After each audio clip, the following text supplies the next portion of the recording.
आइए इसमें सीखते हैं कि किस तरीके से आपको परिमेयकरण करना है। ठीक है, तो देखिए इस तरीके से क्वेश्चन अगर दिया हुआ है तो सिंपल आपको क्या कर देना है कि इसको नोट करना है कि 1 और प्लस में रूट का ये 2 ऊपर वाला नोट कर दिए, नीचे वाला भी 3 माइनस का 2 बार रूट का ये 2 हो जाएगा। ठीक है, और गुणे लगा लेंगे।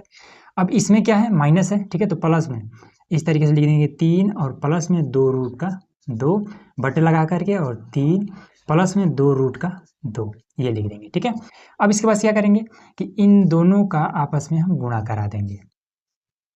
ठीक है, एक का गुणा 3 के साथ करेंगे, ये 3 ही रह जाएगा। फिर एक का गुणा इसके साथ कर देंगे तो ये हो जाएगा 2 रूट का 2 हो जाएगा। फिर 2 का गुणा इसके साथ करा देंगे तो ये हो जाएगा 3 रूट का 2। फिर 2 का गुणा इसके साथ करा देंगे तो ये हो जाएगा आपको कितना, तो ये 2, और फिर इसका रूट रूट का गुणा हो जाएगा तो रूट में ही 4 हो जाएगा।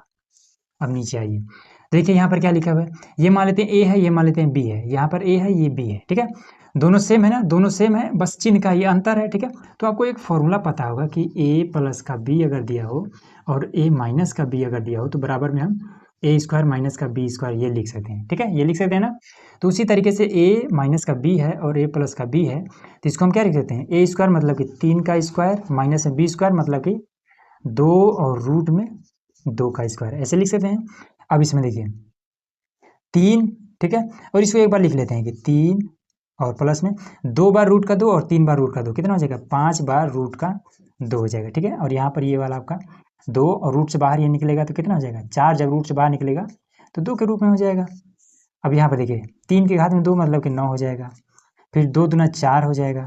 ठीक है, और 2 रूट के इस रूट 2 के ऊपर जब ये वाला 2 लगेगा तो कितना हो जाएगा, रूट 2 के ऊपर अगर इस तरीके से लगा दिया जाए तो इसकी वजह से ये खत्म, तो 2 बचेगा, तो यहाँ पर आपका 2 हो जाएगा, सिंपल। ठीक है, अब ये देखिए 2 दूना 4 और 3 7, तो ये हो जाएगा 7, और ये प्लस में 5 रूट का 2, और नीचे आपका 9 और 4 दूना 8 माइनस का 1। ठीक है, 8 रहेगा। ठीक है, 1 नहीं 8।